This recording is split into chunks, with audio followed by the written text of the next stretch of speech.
this weekend in Austria was our second weekend at the same venue. And Pirelli chose to bring softer compounds. It meant that we found ourselves with a soft tire that was very good for qualifying, but very frail for a long stint.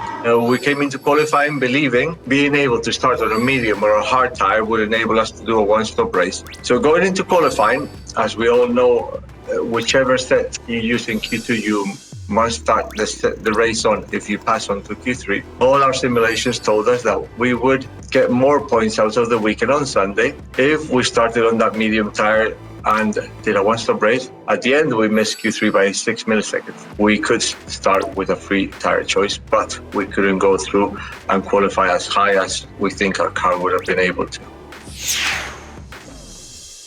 Looking at the race and how many people were starting on a medium tire, we thought our best chances would be to put one car on a hard tire and go long, and one tire to go on a medium tire and go halfway through the race. Carlos had done a very good long first stint at the first Grand Prix, and he was very up for repeating the same this weekend. So we chose to start on the hard tire with him, with the downside that we knew he was going to fall behind everybody else that started on a medium tire, and he would have to overtake them. But that is the gamble we took with Carlos. With Charles, we took a different gamble. We said, okay, there's a lot of people on the medium, and we will race them like for like. This means that we will have to be aggressive on the first stop and maybe make a lasting longer than we would ideally want to.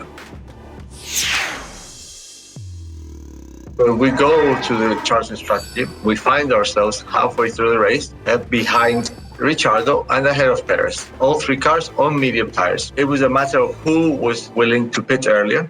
At the earliest opportunity, we saw that Charles could stop ahead of Latifi. We called Charles in on lap 34. We called them in opposite to Ricciardo. We did not want to come in at the same time as Ricciardo. Why do we stay out at that point, even if we have Perez behind? Because we're trying to build a tire delta to overtake Ricciardo later on. So we chose to let Perez fall into Ricciardo's tail, undercut us, but allow Charles to get a bigger tire delta as possible. We extended the stint longer than Ricciardo and Perez, and he came back quickly, and then he was very good at trying to overtake Ricciardo, but then he could not overtake Ricciardo.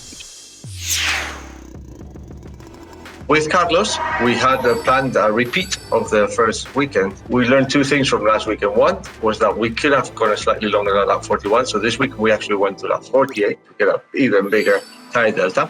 And two, when we came out, we made sure that Verstappen didn't lap us. So this weekend, Carlos made sure that Verstappen didn't lap him. And when he got to Charles, we exchanged the drivers to give Carlos a better opportunity of overtaking Ricciardo and finishing within 10 seconds of Perez. Now, this allowed Carlos to finish P5. It was a very well executed race, but we are not happy with the result. We shouldn't be fighting for P5, but we should be fighting for the top spots in the podium.